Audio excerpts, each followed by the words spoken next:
Hello, everyone. I'm Grievous from 2003, but you can call me Ronnie. I'm here to discuss with you the generalities of the campaign mode of Imperial Assault. While it's built around the basic gameplay that I mentioned in the last video, it does add a whole lot to the game, including a branching narrative, character growth, and so on and so forth. I'm right here looking at the campaign log for the core game. We're going to use this as our hub as we explore the intricacies of the campaign. It's going to look like a lot to you now, but after a breakdown, I'm sure you'll all be able to handle it. So to start, uh, this is all going to be in the context of the core campaign, i.e., you buy the core box. It's got 6 rebel heroes, a limited number of Imperial units, and so on and so forth. So we'll be looking at the exact basics of the campaign. First off, you've got the campaign log's main interface here. You'll be either writing on the back of the log or printing out a copy. I recommend printing out a copy if you're going to be writing on it, of course. So first off, we've got the introduction mission here. It will always be Aftermath for the core set. It's the first one in the book, and it'll be the one that the story missions branch off of. The story missions are basically the important story beats in a campaign. The one that you play is dependent on who won the last story mission. So, for example, if the Imperials won Aftermath, you'll be doing a particular story mission one.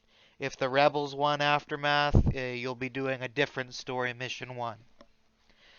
And if the Imperials won, for example, the story mission that comes next will be a bit easier for the Rebels, generally speaking, and vice versa, of course.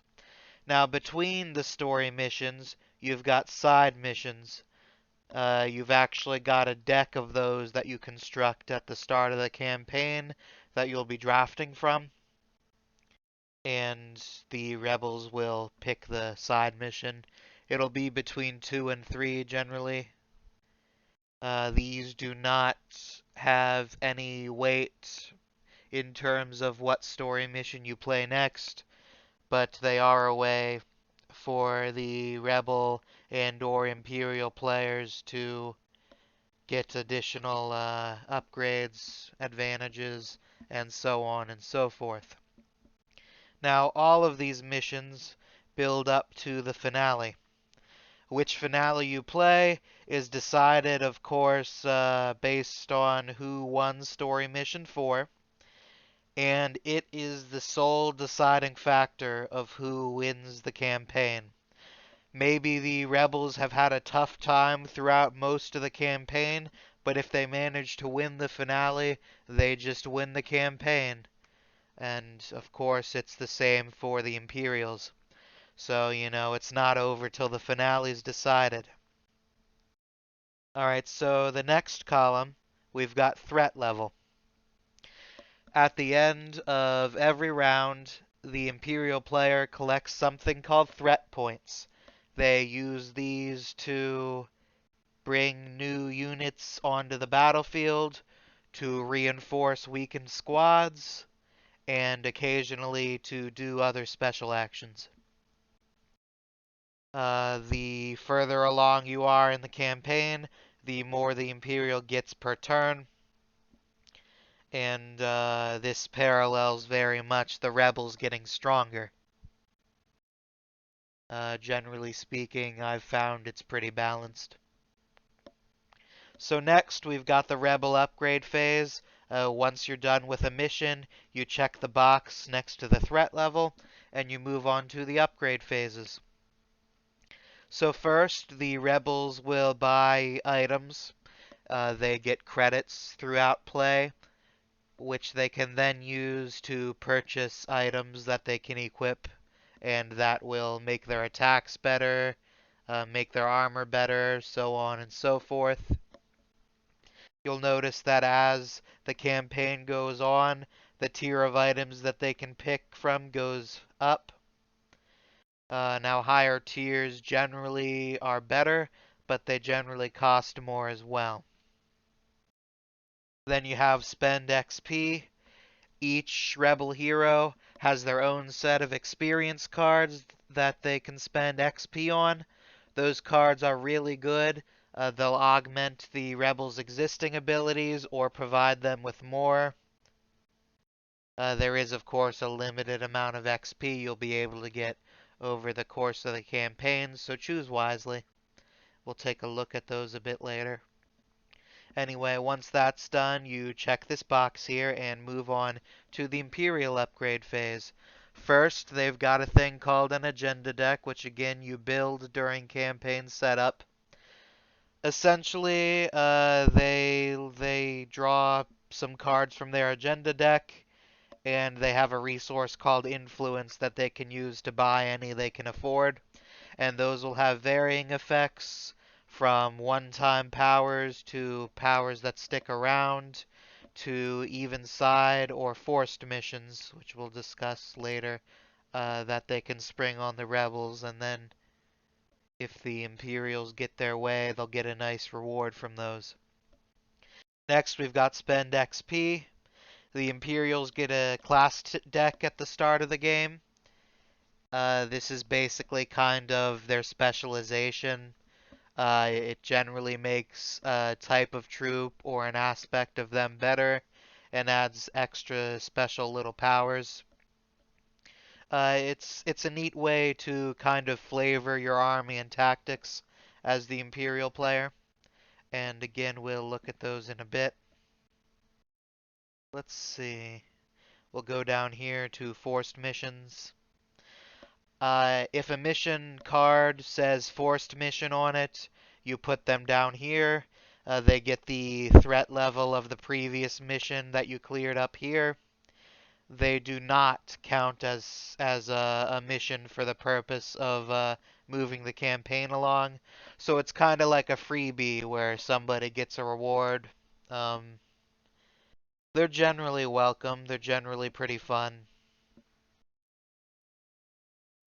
Now moving over to the right side, this is just the record sheet area for the Empire and the Rebels. The Empire gets their experience here. Each Rebel keeps track of their own experience. Each character's got their own. The Empire keeps track of their influence over here. If there are any ongoing agenda card effects that targets the entire Rebel team or one Rebel, put the name here, put the target here. Down here, the rebels keep one single credit amount.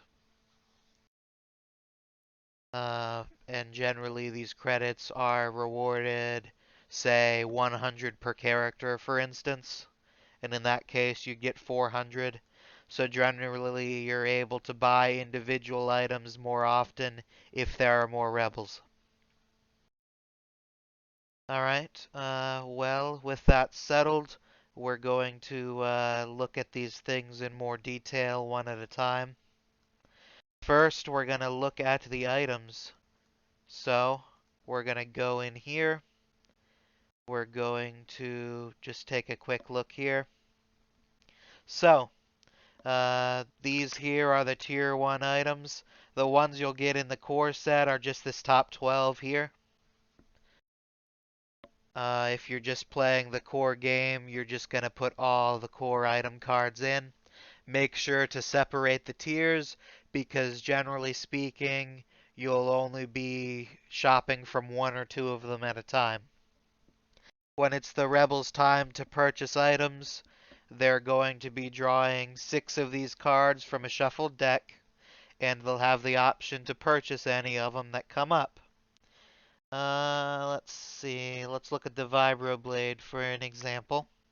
Vibroblade's a melee weapon, adds 2 green dice. Surge abilities are Bleed. Bleed's nice. Basically, whenever you use an action that is not removing bleed, you take a strain. If your strain is at maximum, you take a damage instead. For the Imperials, they don't have strains, so it's automatically damage for them. And then it's got the Surge for +1 damage, Surge for Cleave 2. That one is after you hit the main target and adjacent target, you could also hit, takes that amount of damage. You'll notice at the bottom it costs 300 credits. That's how much you'll pay out of the Rebels' collective credit supply to purchase it. After that, you can put it on a character and they will have the option of using the Vibroblade melee attack. Same for the ranged weapons. There are items that improve existing weapons. Tactical display. Tactical display uses this little blue arrow here. That means it's an attachment that goes on a blaster. You'll see the number of attachments a blaster can hold at the bottom right. For DH-17, for example, it's 2. Extended haft is similar, but it's for melee weapons. The extended haft can go on the vibroblade, for example. Next, you've got armor here, combat coat. You stick this on a character, and in this case, they get +2 health, and they can convert a shock cancel into a block result when defending. You've also got accessories, such as survival gear and portable medkit. These go on your character, and they do what they say they do. There are limits as to what a character can carry. They can only carry 2 weapons, they can only carry 1 armor, and I think they can carry up to 3 accessories, I'm pretty sure. Well, anyway, it might be a good idea for the rebels to diversify their weapons a bit once they've got a bit of money. For example, maybe Garkon could use a blaster if he just can't quite get to the enemy in the way that he wants to.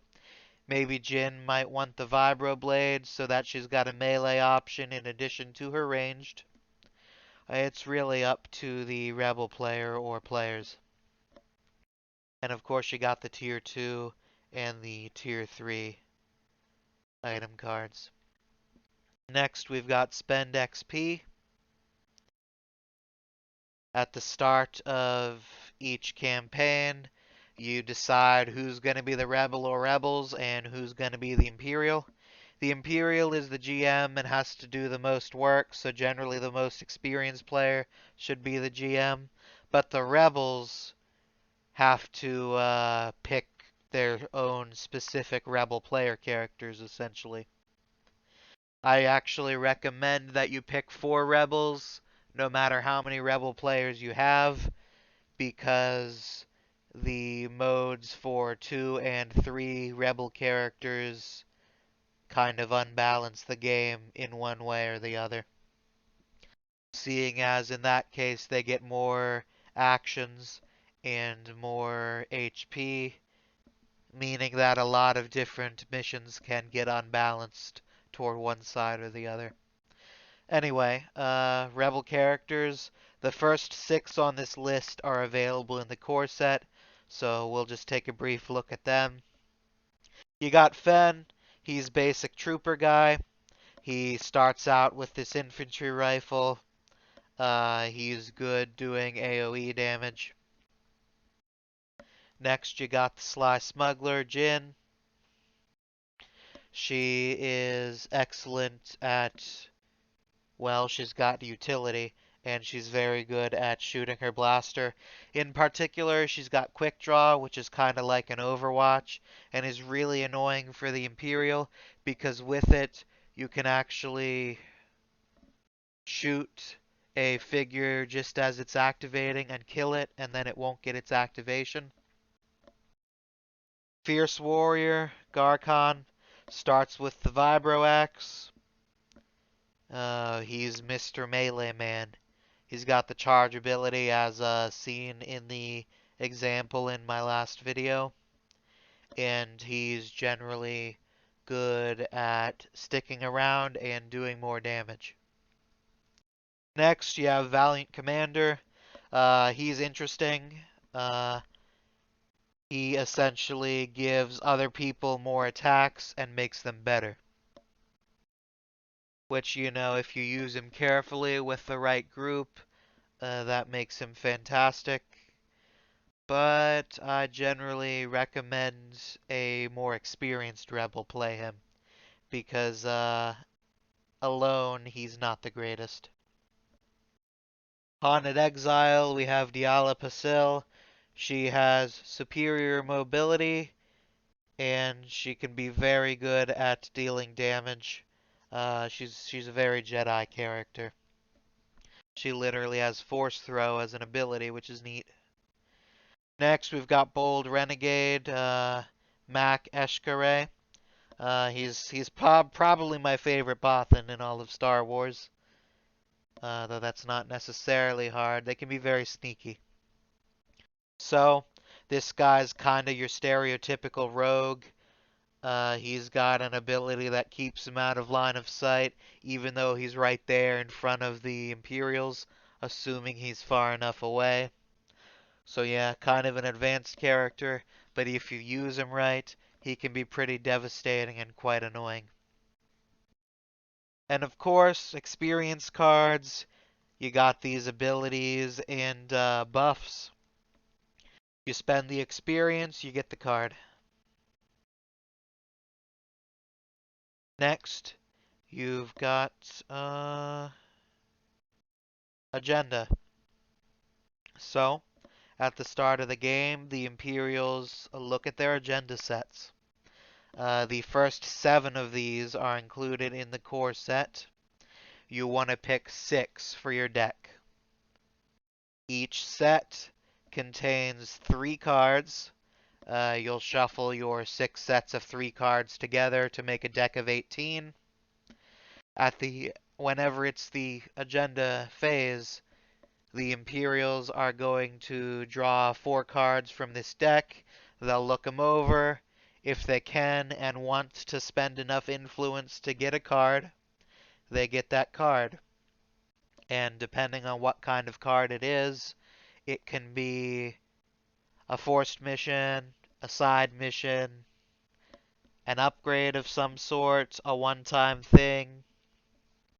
One of my personal favorites is Imperial Informants here.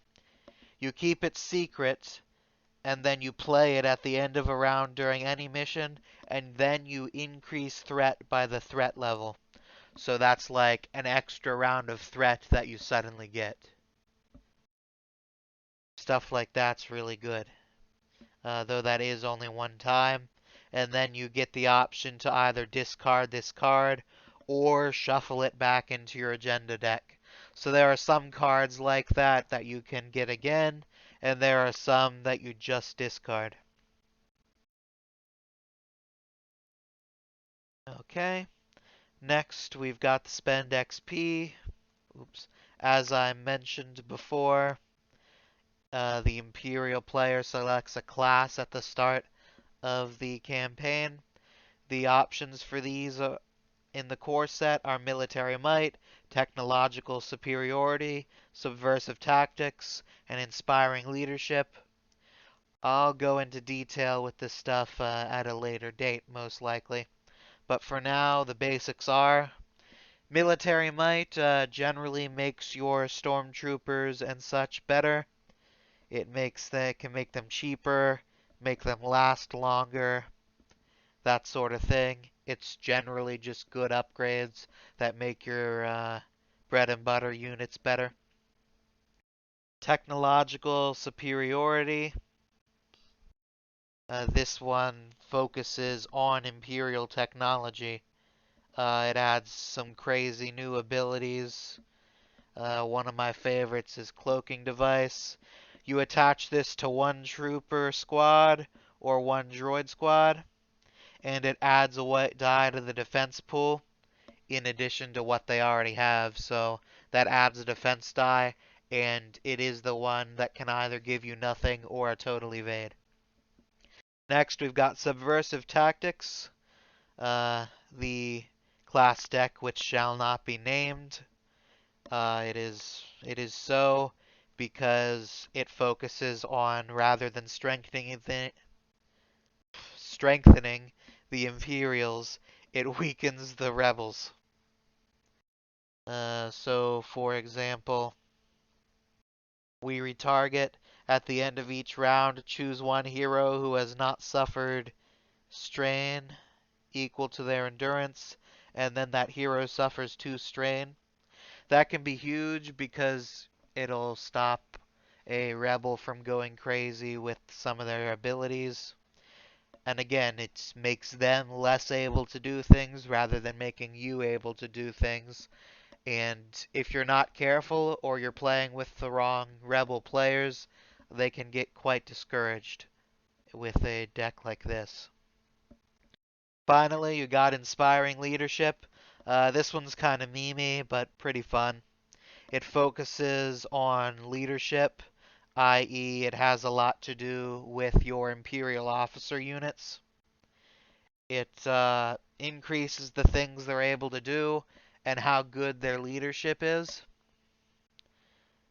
So, for example, Optimal Tactics is great. While attacking other Imperial figures within 3 spaces of a friendly leader, apply +1 to their attack results and may re-roll 1 attack die. Now that is absolutely huge, and leader keyword is mostly Imperial officers. So like optimal tactics actually makes Imperial officers a must, whereas if you've picked a lot of the other class deck options, you might prefer to go with Stormtroopers.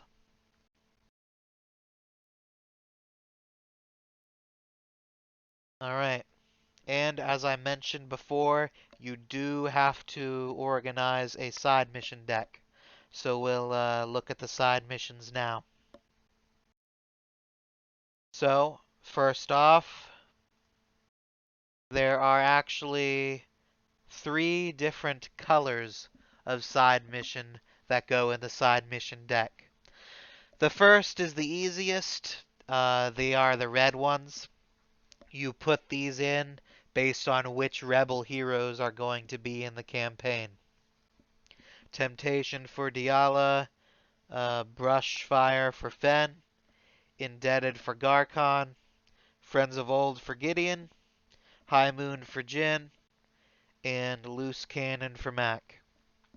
These are going to give rewards that are specific to those characters. Those rewards are really good, and in my experience, these missions are generally easier than average for the rebels, so they can be an excellent pick. Let's see, is there an option to... Yep. Okay. Let's give an example. We'll look real quick at Diala here. If she completes Temptation successfully, she actually gets Shu Yan's lightsaber, and this is an absolutely huge gain.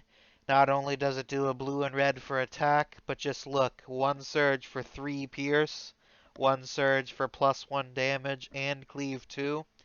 And when she uses her foresight, the attacker suffers 1 damage. So absolutely huge and absolutely brutal, especially at the start of the game, where Pierce 3 can just essentially remove defense on most Imperial units completely. Uh, Stuff like Jin's High Moon mission gives the Peacemaker. This is an ability that costs a strain. Some of them are abilities, some of them are equipment. Okay, so you got 4 of those. Well, or just 2 or 3 if you've got 2 or 3 rebels. But again, I recommend 4, so going with that recommendation, you'd pick the 4 that match the 4 rebels. So next we've got gray. These are generally neutral, not really favoring one side over the other. You start with 5 of these in the core set. Uh, Pretty sure it's 5. You can tell what's in the core set by looking on the card. There's a little stormtrooper helmet icon. Anyway, you got 5 of these in the core set. You randomly choose 4 of them. So, like, just shuffle them up, pick 4, and they go in the deck. Last, you've got these green cards. They, generally speaking, give the rebels allies to pick from. Now, allies are not something you're going to encounter during the first campaign mission. Essentially, once the rebels have earned an ally, they get the option to bring them as a unit on their side to any campaign mission in the future, unless the campaign mission says no allies allowed. Uh, the other side of the coin there, though, is that the Imperials are going to get bonus threat equal to the cost of that ally. So you generally want to be very careful when you use them. If they get killed too quickly, for example, it's not going to be worth giving the Imperials extra threat to play with.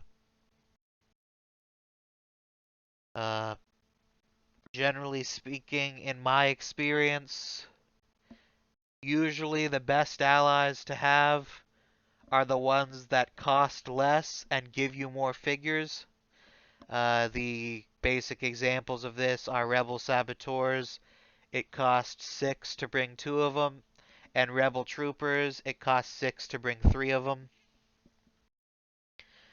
But yeah, you get this option if you complete these missions. You start with 5 in the core set. You pick 4, the Rebel players, that is. They specifically pick 4, and they add those to the side mission deck. Once those 10 to 12 cards are in the side mission deck, you shuffle them, and when it's time to do a side mission, you draw the top 2, and you decide which to play. The one that you pick, whether it's resolved successfully or not, it's discarded, and then next time you'll choose from the original one you didn't pick and a new one. There are, however, Imperial side missions. You get these from the agenda decks. Let's just look at Lord Vader's command. This right here, this is a side mission. It's a little bit expensive at 3 influence, but if the Imperials manage to win, or if the Rebels have the option to pick it instead of one of the other side missions and they don't, the Imperial gets it for free. So that's a nice way to tie them down to stop them from doing other side missions at least. But if the Imperial wins, they get Darth Vader, and well, we'll take a look at him, I guess. Give you some Imperial eye candy, I suppose.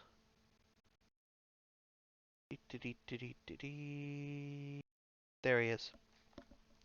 Okay, so you see Darth Vader. He's great. He's powerful. He rolls 3 attack dice, rolls 2 defense dice. He's got high health, good speed, and all these crazy abilities.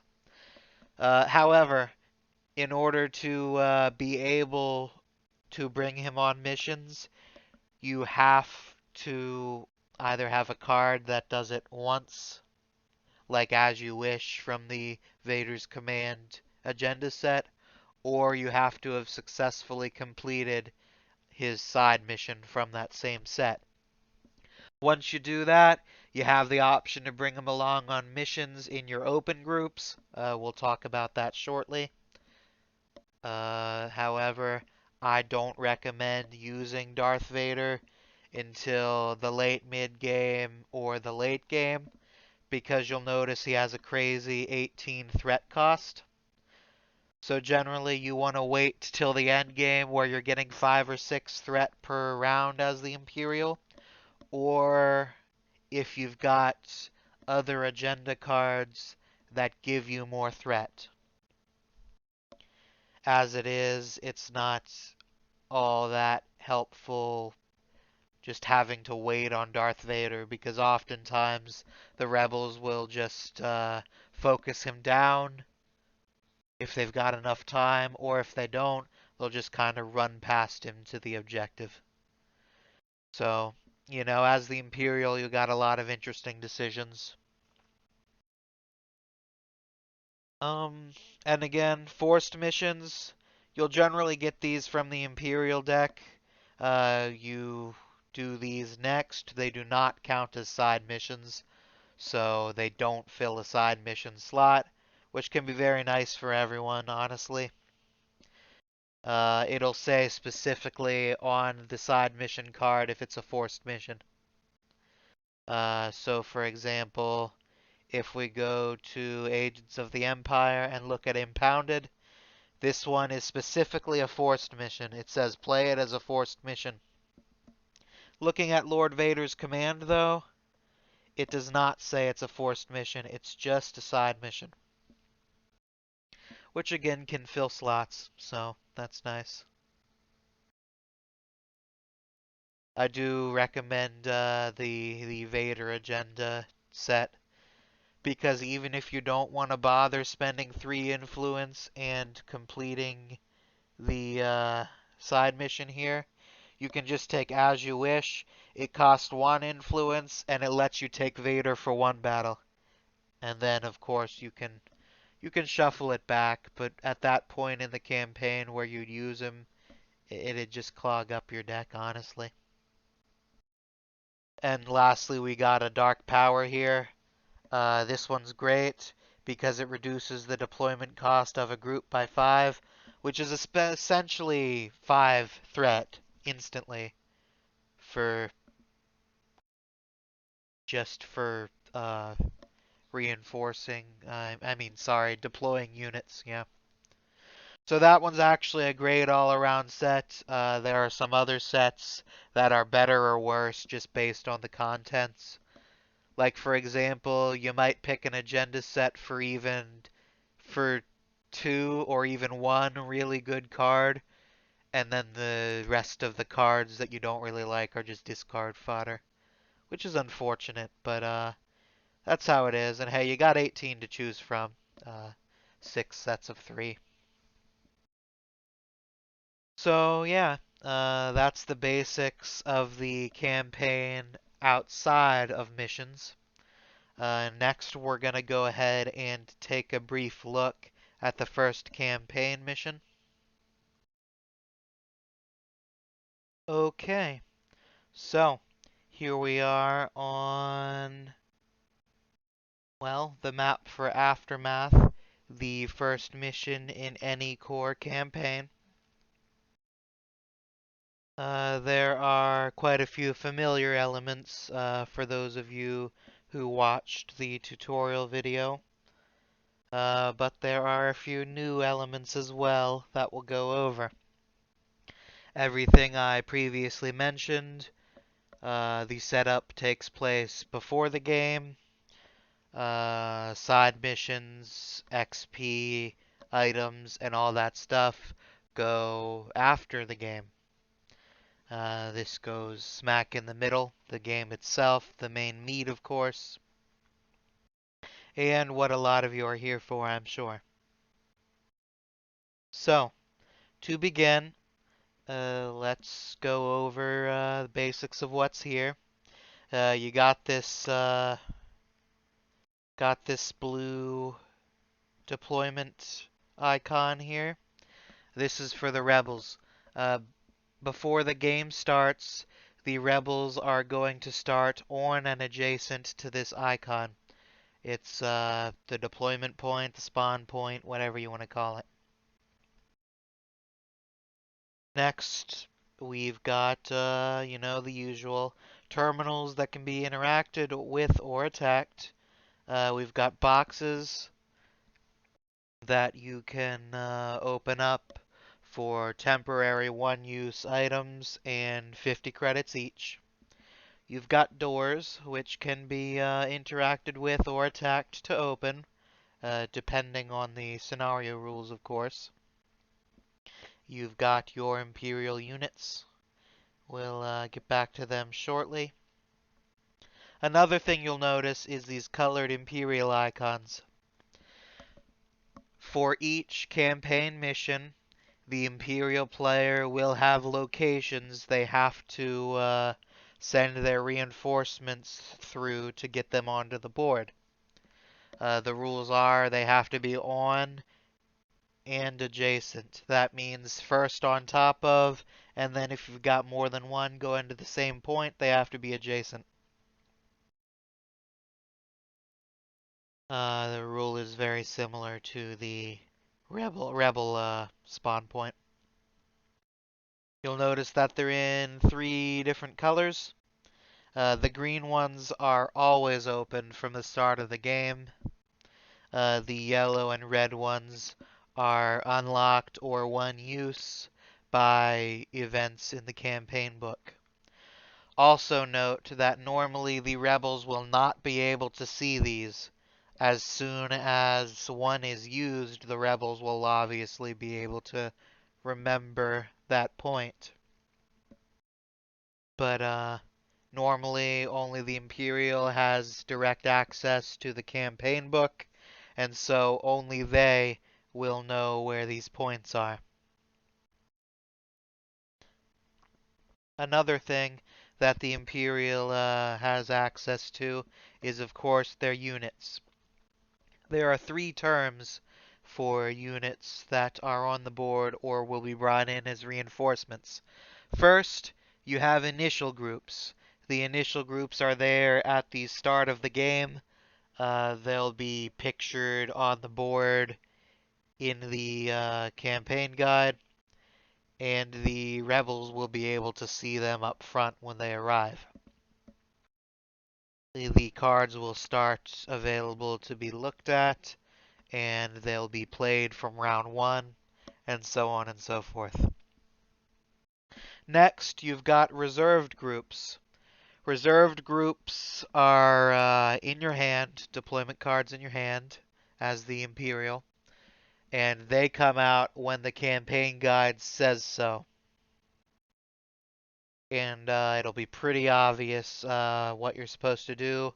It'll say deploy X unit to Y point color, or even just it'll describe the tile in the context of the mission. And lastly, you've got open groups. These are groups that you're allowed to choose from your available deployment cards before the game.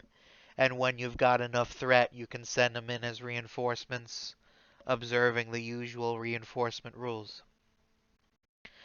However, the Aftermath mission does not have any open groups.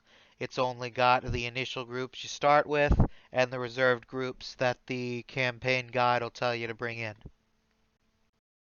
Anyway, looking down here, you got 2 dials. This simulates the two dial cardboard thing that comes with the physical game. Blue represents, well, it represents the turn it is. This is important during most games because there is a condition where if one side doesn't win by the end of X round, then the other side wins. Most often the timer is against the rebels, but every once in a while it can be against the Imperials too. Next we've got the red dial. This is possibly the most important dial for the Imperials. It is the threat dial. It tells them how much threat they've got to work with in terms of deploying new groups and reinforcing existing ones.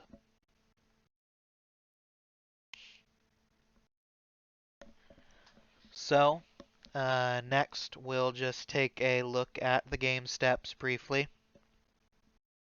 So, as I mentioned in the tutorial, the rebels generally go first. They activate a unit, do that unit's two actions and any non-action abilities they want. Then it's the Imperial's turn. They'll activate a card, which can have between 1 and 3 units associated with it. All units associated with it will go, and then they tap the card, and then it is the Rebels' turn again. This goes on with the Imperials and Rebels vying to kill each other or at least do objectives until they've all gone.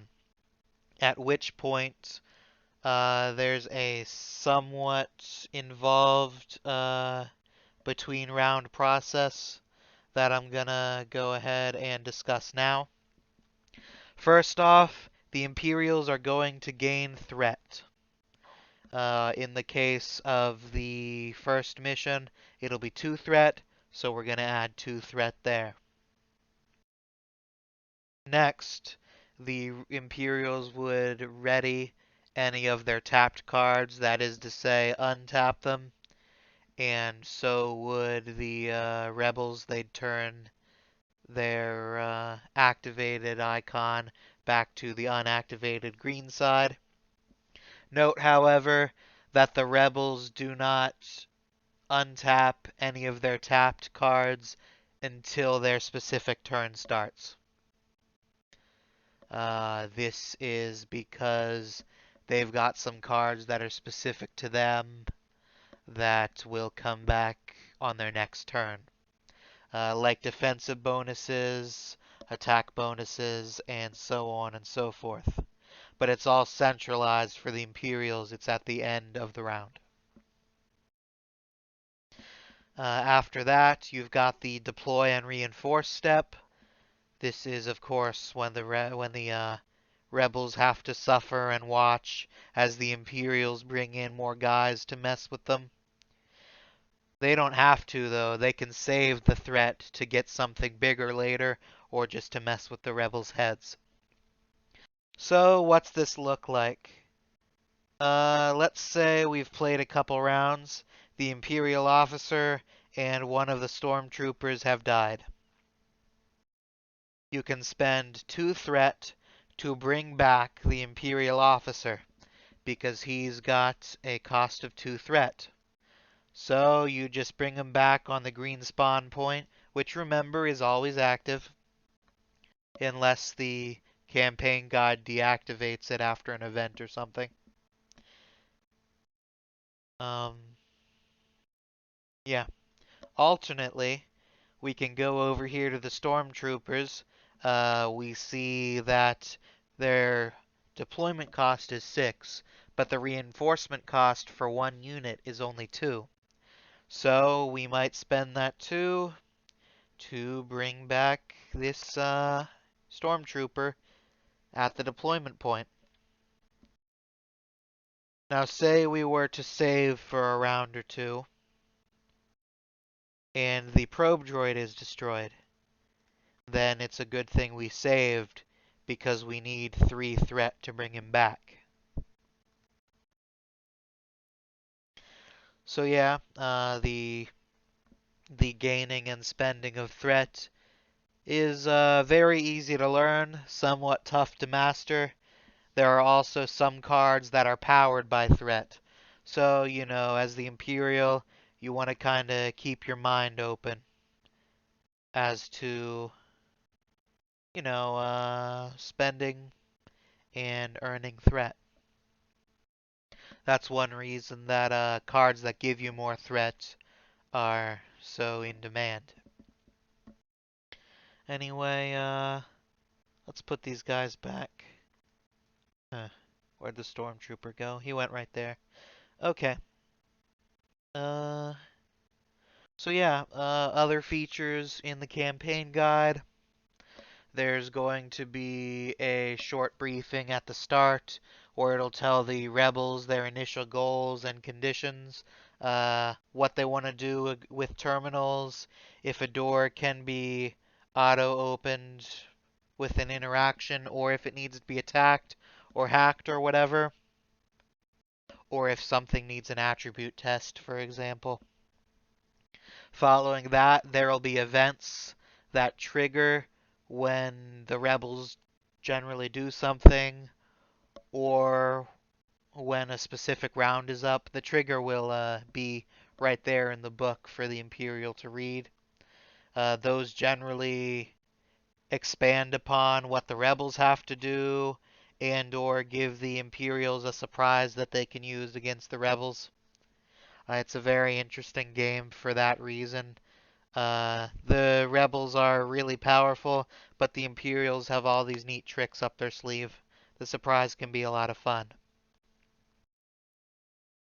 Uh, then, of course, you've got the mission conclusion. It reiterates the conditions for the mission ending with a rebel victory or an Imperial victory. Again, this can generally be the timer running out. It's often if every rebel figure is on their wounded side on their card. And once all that's done, the campaign guide will give the rebel and Imperial players resources with which to improve their situation. That'll be XP and credits for the rebels, and XP and influence for the Imperials. Often, one side or the other will get a bonus if they've won.